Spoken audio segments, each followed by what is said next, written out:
Olá, queridos irmãos, que a graça e a paz de nosso Senhor e Salvador Jesus Cristo permaneçam com todos vocês. É com muita alegria que estamos aqui para mais uma aula do nosso curso, As Cartas Paulinas. Estamos no módulo Romanos e hoje vamos para a quarta aula dessa carta, dessa epístola, né? Nós tivemos as questões introdutórias, nós falamos um pouquinho sobre a carta no geral, os temas, e na aula passada a gente entrou de fato na carta, falando um pouquinho do capítulo primeiro, os pontos, a apresentação que Paulo faz, por que ele tem uma apresentação mais trabalhada, a resistência que ele precisa vencer em relação aos cristãos judeus, a questão da lei que ele vai começar a abordar agora, né? Então, é muito importante, irmãos. Essa carta, ela é muito rica teologicamente e ela nos ajuda a entender quem somos. E tem muito, né? Você que é presbiteriano, você que quer entender um pouquinho mais o presbiterianismo, eu posso assegurar que tem muitos elementos presbiterianos, da teologia presbiteriana, da doutrina presbiteriana, que estão aqui baseadas nessa carta. E conforme eu for identificando isso, né, no decorrer do estudo, eu vou tentando fazer essa associação para você até também entender onde o presbiterianismo está fundamentado, né? Às vezes você está frequentando há anos a nossa igreja, mas ainda não tem assim uma clara definição do que é o presbiterianismo, a teologia presbiteriana, né?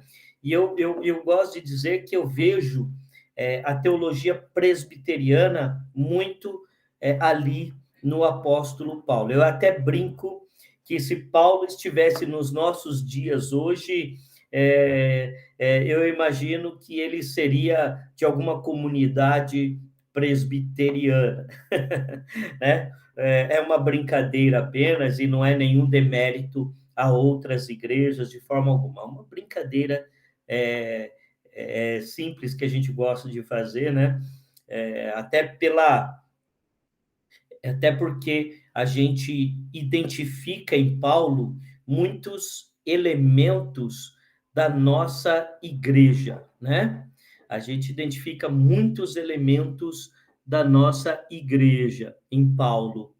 Então a gente segue agora com o nosso estudo, depois dessas brincadeirinhas, né? Brincadeiras saudáveis, claro, a gente segue então com o nosso estudo. Vou projetar a tela, mas antes vamos orar. Pai de amor, Pai de bondade, obrigado mais uma vez por esta oportunidade e que o Senhor, através do teu Santo Espírito, nos guie e nos ensine. Em nome de Jesus. Amém.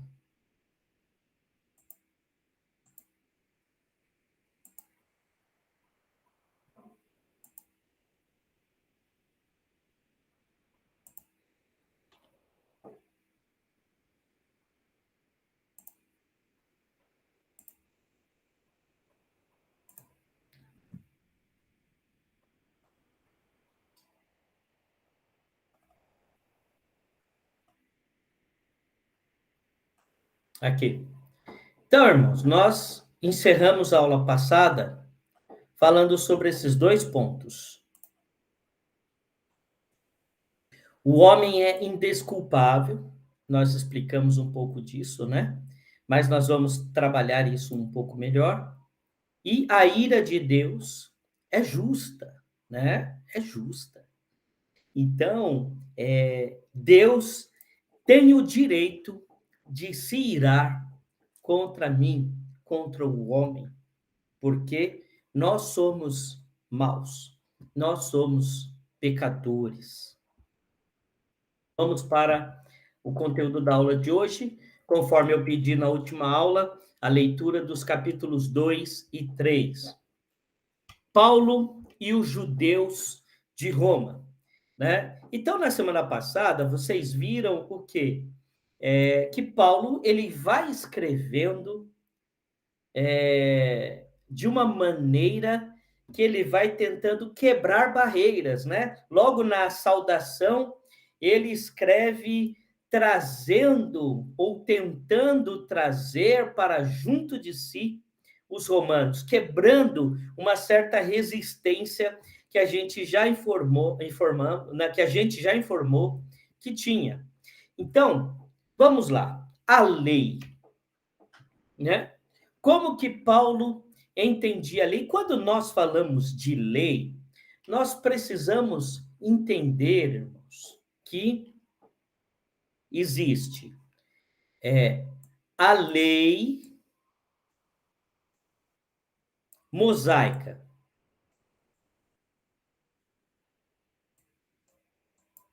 Lá do deserto, do Monte Sinai, que são os 10 mandamentos. A partir dos 10 mandamentos, vão surgindo uma série de regras e de práticas, né? E aí nós vamos vendo, até chegar na época de Jesus, que tem uma série de regrinhas que o povo precisa seguir. Então, né, fala guardar o sábado, né, o sabá, o dia do descanso. E aí vão criando uma série de regrinhas sobre o dia do descanso. Isso é chamado de quê? De halaká. A halaká são uma série de regras em torno da lei de Moisés. E o próprio Jesus, ele chama a halaká de preceitos humanos. Jesus, ele declara também que ele não veio revogar a lei, mas ele veio cumprir a lei. Aí os irmãos, né? Aí a gente pega assim, Jesus veio cumprir a lei. O que é isso? Ele cumpriu a lei no seu próprio corpo, ele cumpriu a lei com o seu próprio sacrifício, ele cumpriu a lei com a sua vida para inaugurar a nova aliança, a graça de Deus. Pela graça de Deus, a lei que Jesus resumiu, né, nos mandamentos, e ele disse: amar a Deus sobre todas as coisas e amar o teu próximo como a ti mesmo. Então, ele pega os mandamentos, porque ele chama a halaká, que são os vários costumes, práticas, regrinhas que os judeus foram trabalhando e desenvolvendo. Ele fala que são preceitos humanos. E aí ele pega os 10 mandamentos como lei, a lei. E ele resume os 10 mandamentos em amar a Deus sobre todas as coisas, de toda a tua alma, com toda a tua força, de todo o teu coração, e amar o próximo como a ti mesmo. E essa lei, ela só pode ser cumprida se ela estiver escrita aqui, ó, no coração. Então, a nova aliança não é mais a lei escrita em tábuas, não é mais a lei da letra, mas a nova aliança é a aliança da graça, onde a lei de Deus está escrita no nosso coração. E é isso que Paulo tenta transmitir aos judeus. Então, a lei, ela é boa, mas não é suficiente para salvar o homem. Isso, irmãos, precisa ficar bem claro. E aí, trazendo para os nossos dias, existem muitas coisas boas na religião, na religiosidade, mas a religião, a religiosidade não são suficientes para salvar o homem. E muitos judeus se apegavam a isso, que a lei é que salvaria. Não, a lei não pode salvar o homem. E quando ela não vem para salvar, mas ela vem justamente para evidenciar o pecado.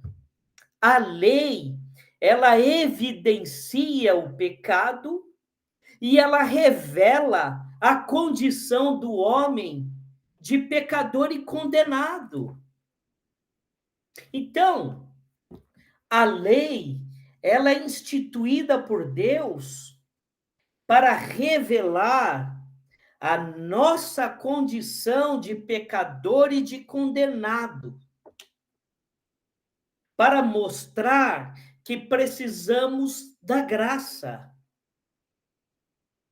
A circuncisão, um tema também muito importante para o judeu.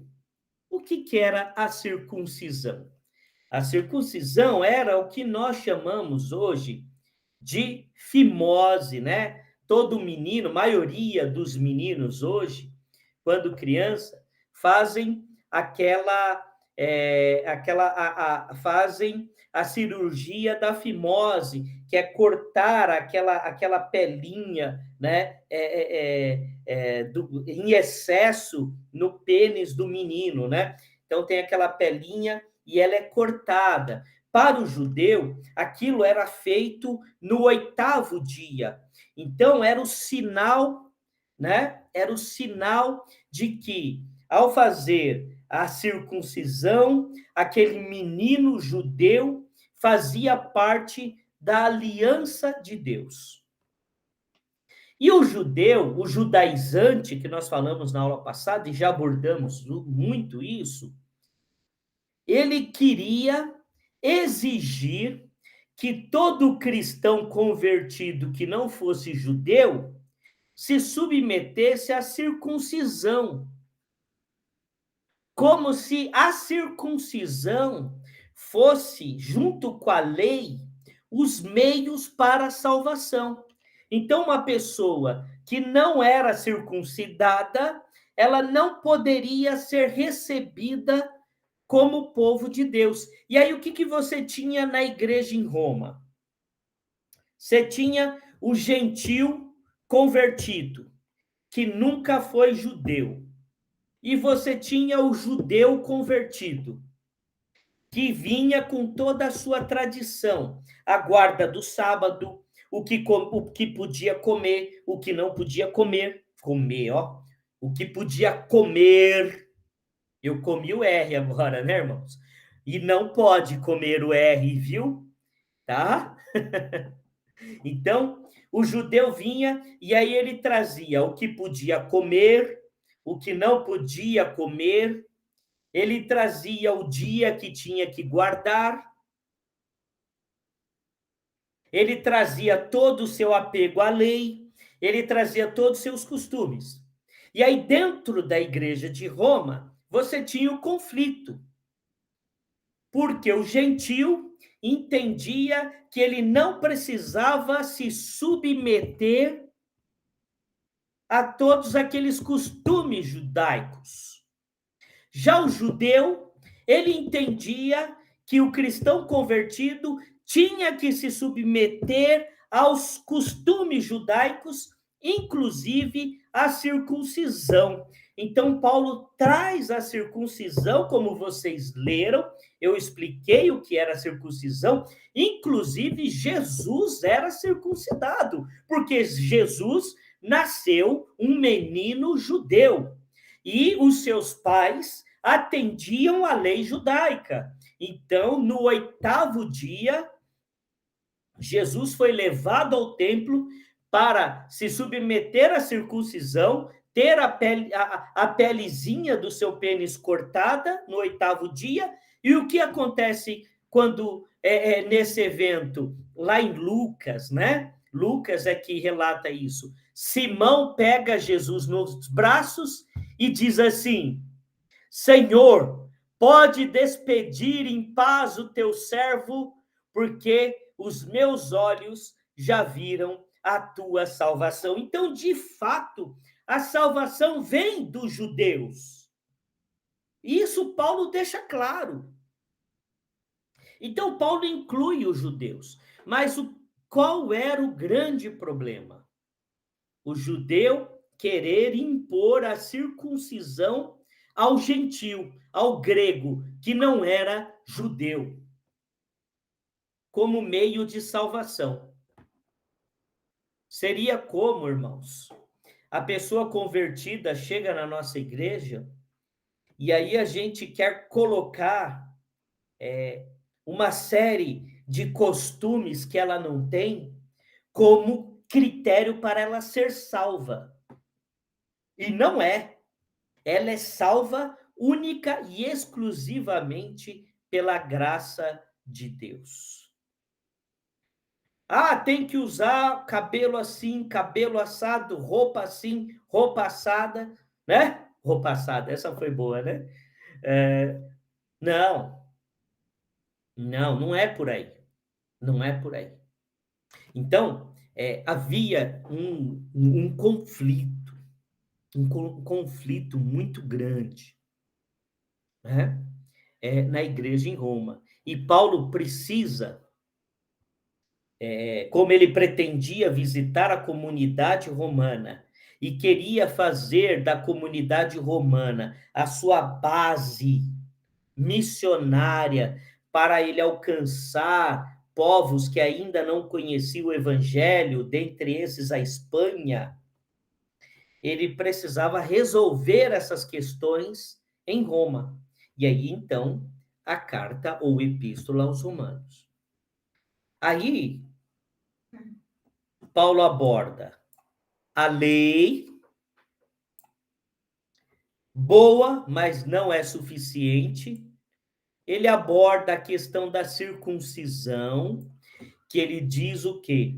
Que o mais importante não é a circuncisão física, mas a circuncisão do coração. Ele diz que o mais importante não é a lei na letra, na frieza, mas é a lei no coração. Então, Paulo, ele vai trabalhar essas questões, né, de uma forma filosófica,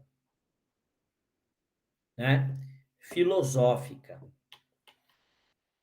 A importância do povo judeu, apesar dele refutar essas afirmações e defesas judaicas, ele reitera a importância do povo judeu, porque o povo judeu é que traz a lei de Deus. A lei de Deus, ela revela a dependência da graça. Sem a lei, não se conhece a graça. Olha que coisa maravilhosa. Olha como tudo faz sentido.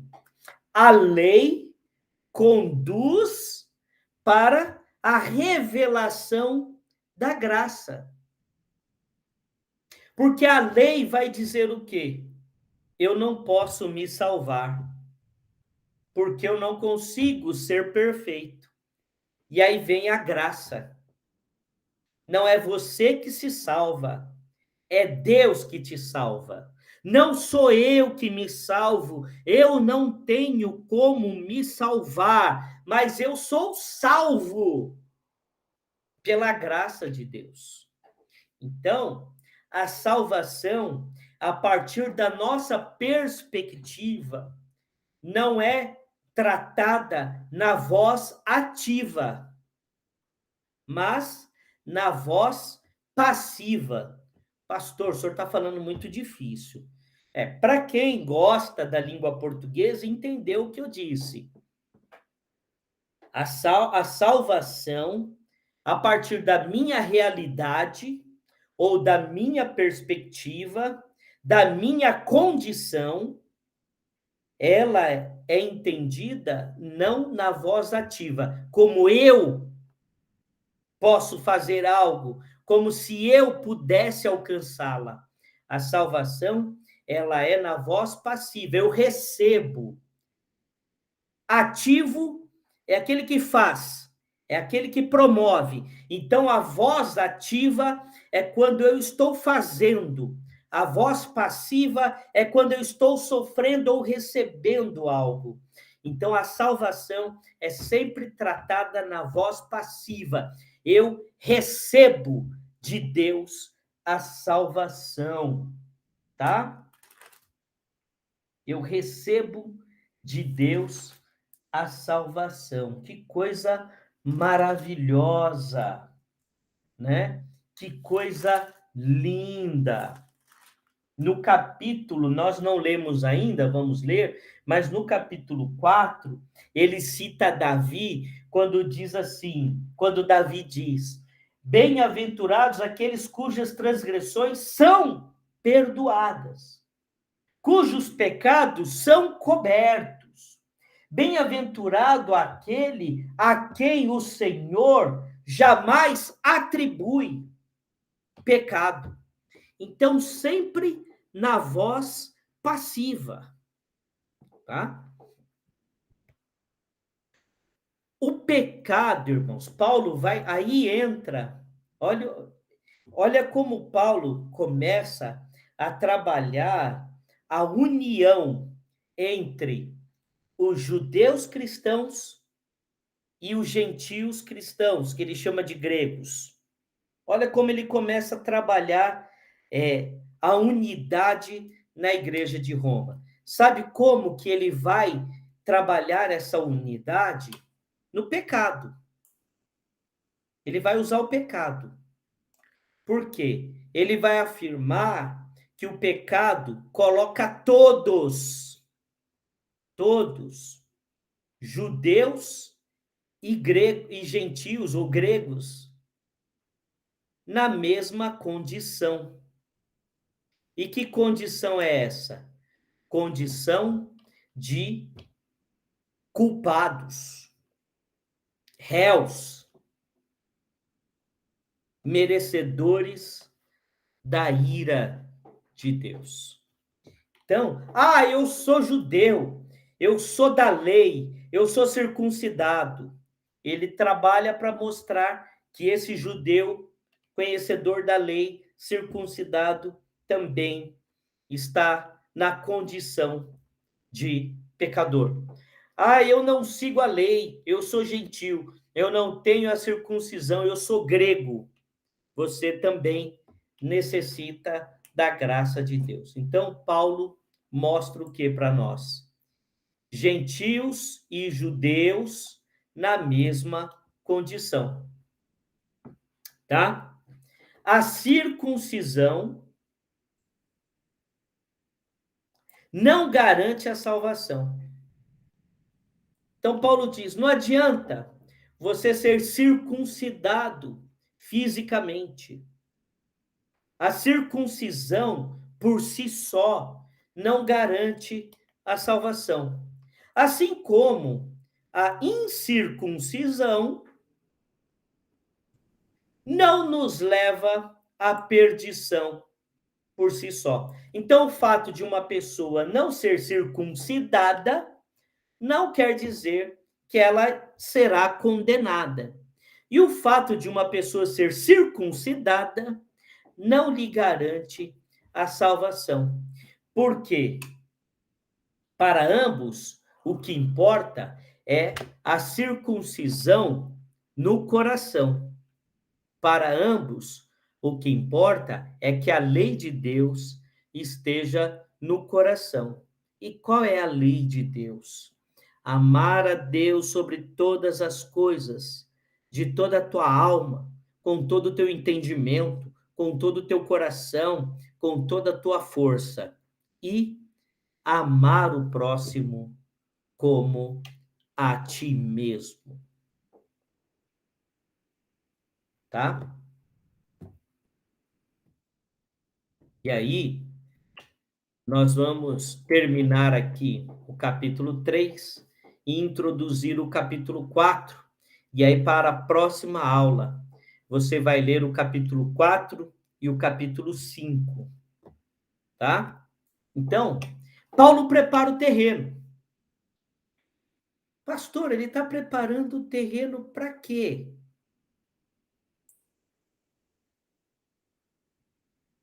Ele está preparando o terreno para trazer a morte de Jesus como morte expiatória para a nossa salvação, tanto do judeu quanto do grego.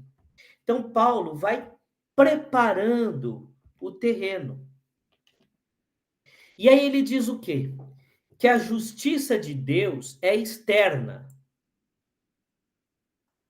Como assim?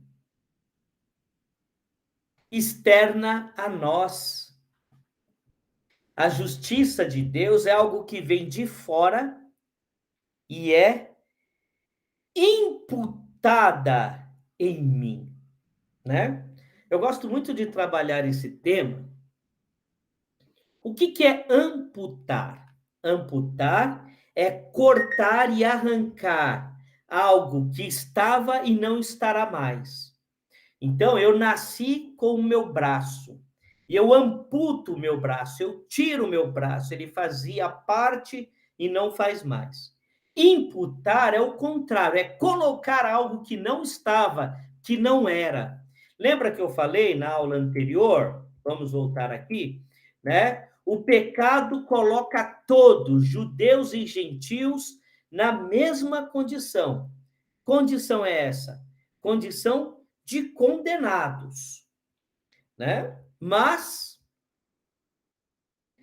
a justiça de Deus é externa, então ela vai ser imputada em nós. Judeus e gentios precisam da justiça de Deus, tá?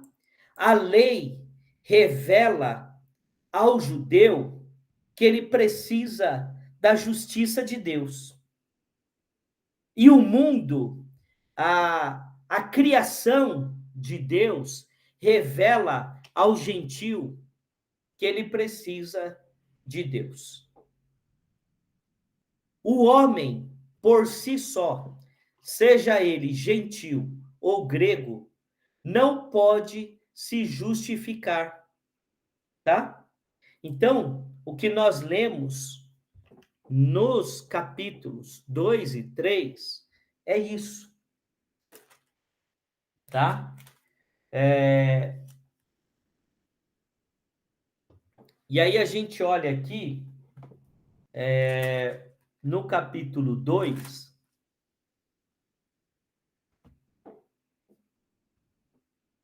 todos pecaram.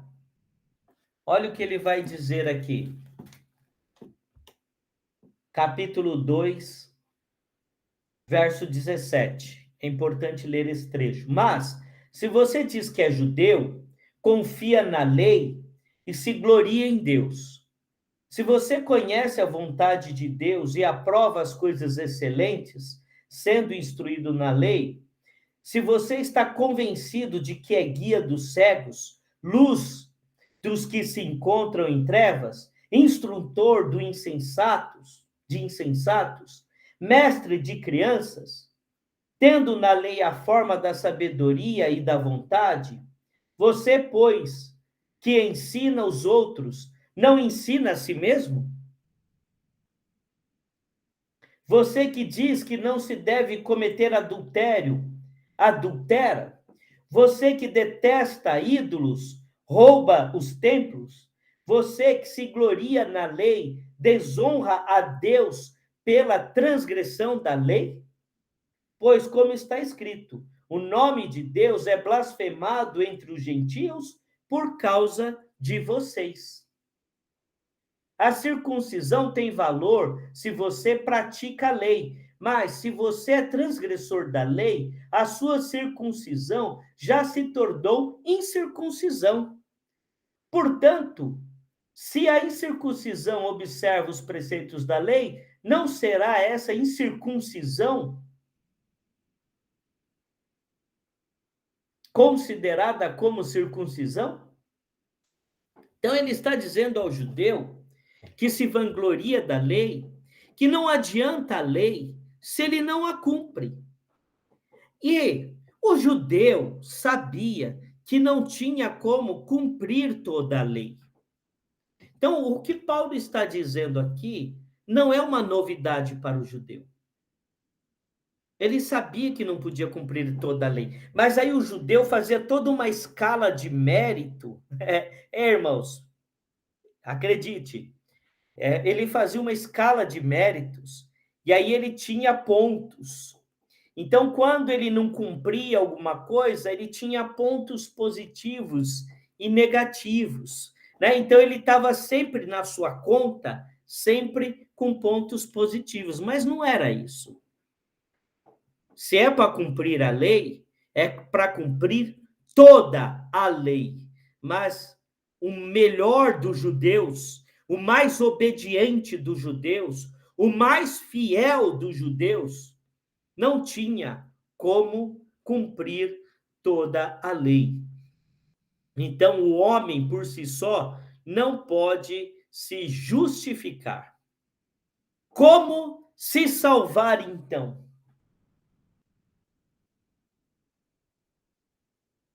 Como se salvar, então, já que todos somos pecadores? No capítulo 3, a partir do verso 9, olha lá, que se conclui: todos temos nós alguma vantagem? Não, de forma nenhuma. Quando Paulo fala temos nós, quando ele usa o nós, ele se refere aos judeus, porque Paulo era judeu. Então, o que se conclui? Temos nós alguma vantagem? Não, de forma nenhuma, pois já temos demonstrado que todos, tanto judeus como gregos, estão debaixo do pecado. Como está escrito, olha, que ele vai dizer aqui, prestem atenção, não há justo, nenhum sequer, não há quem entenda, não há quem busque a Deus. Todos se desviaram e juntamente se tornaram inúteis. Não há quem faça o bem, não há nenhum sequer. A garganta deles é sepulcro aberto, com a língua enganam, com a língua enganam. Veneno de víbora está nos seus lábios. A boca eles têm cheia de maldição e amargura.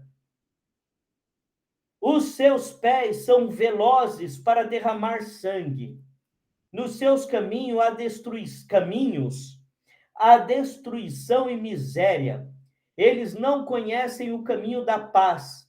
Não há temor de Deus diante dos seus olhos. Ora, sabemos que tudo o que a lei diz é dito aos que vivem sob a lei, para que toda boca se cale e todo mundo seja culpável diante de Deus. Porque ninguém será justificado diante de Deus por obras da lei, pois pela lei vem o pleno conhecimento do pecado. Então, a lei que o judeu tanto se vangloriava, ela serve para revelar a sua condição de dependente da graça de Deus.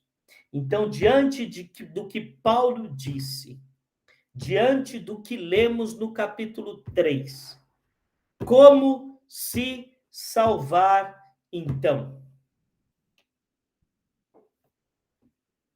Como se salvar, então? A justificação pela fé. É aí. Por isso que eu chamei esse tópico da aula de hoje, Paulo prepara o terreno. Tá vendo aqui, ó? Paulo prepara o terreno. Por quê? Ele quer chegar aqui, ó. Como se salvar então? Desculpe. Lembram do que eu disse? Ou lembrem, agora sim, o imperativo. Lembrem do que eu falei. Paulo tinha que trabalhar a tensão entre judeus e gentios e a resistência à sua pregação, a forma como ele pregava o evangelho devido aos judaizantes que estavam espalhados entre as várias comunidades cristãs. Então aqui ele diz o seguinte: você grego, você judeu, ambos, apesar da rivalidade entre vocês, ambos precisam da graça de Deus. E aí vem aqui onde nós vamos chegar, a justificação pela fé. Por isso que Paulo prepara o terreno. Então, tudo que vocês leram, Paulo está ali, ó, preparando o terreno para quê? Para lançar a semente no coração dos romanos, que a salvação é pela fé, não é por obras, não é pela lei. A salvação é pela fé. E que só há um Senhor, Jesus Cristo. Lembra que eu falei quando Paulo fala aqui, ele fala lá, nosso Senhor Jesus Cristo, lá na abertura. Por que ele está dizendo isso? Porque César era o senhor de Roma, mas não o senhor da igreja. O senhor da igreja, o meu senhor, o seu senhor, o senhor dos gregos, né? De todos aqueles que não eram judeus e que conviviam em Roma, era Jesus. Então, Paulo abre dois flancos aqui, né, para atuar. Um lado dos judeus e o lado dos gregos, para uni-los, né, os judeus e os gregos, uni-los em torno de quem? Em torno de Jesus, mostrando que tanto judeus como gregos estão condenados. Então, nós ficamos aqui com rivalidade, porque eu sou presbiteriano, eu sou metodista, eu sou batista, eu sou pentecostal, todos nós estamos na mesma condição de condenados e dependemos da graça de Deus. E se não formos justificados pela fé, se a graça de Deus não nos alcançar, iremos nós, com toda a nossa religiosidade, com todo o nosso orgulho denominacional, iremos para o inferno. Batistas, metodistas, presbiterianos, congregacionais, pentecostais, assembleanos, iremos todos, Universal, Renascer, iremos todos, queimaremos juntos no fogo do inferno. Se não for a graça de Deus em nossa vida. E Paulo escreve aos Romanos: olha, seja você grego, seja você judeu, se não for a graça de Deus na sua vida, queimaremos todos juntos no inferno. Estaremos todos condenados, todos nós nos perderemos pela maldição do pecado. Ok? Então daremos sequência, leia capítulo 4, tá? 3 e 4. Você leu 2 e 3. Agora, para a próxima aula, leia o capítulo 3, 4, para a próxima aula, tá bom?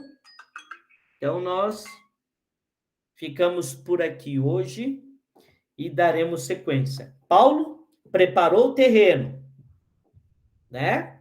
Preparou o terreno, quando a gente fala preparar o terreno, é afofar a terra. Afofar para quê? Para lançar a semente. Porque se você lançar a semente na terra dura, a semente vai ficar ali, o pássaro vai comer, o sol vai queimar, como a gente viu lá, né? A gente aprendeu na parábola do semeador. Então, Paulo preparou o terreno. Agora, ele vai começar a lançar a semente aos romanos. A justificação pela fé, tá bom? Deus abençoe, Deus te guarde, Deus te proteja, tá? E a gente segue para a próxima aula sobre Romanos. Espero que você esteja gostando.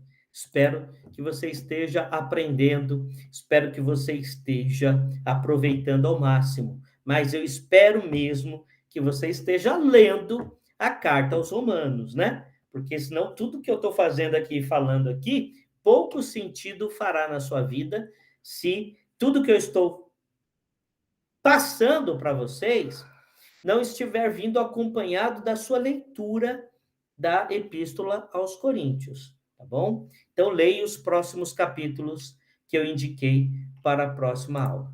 Deus abençoe, uma ótima semana para você.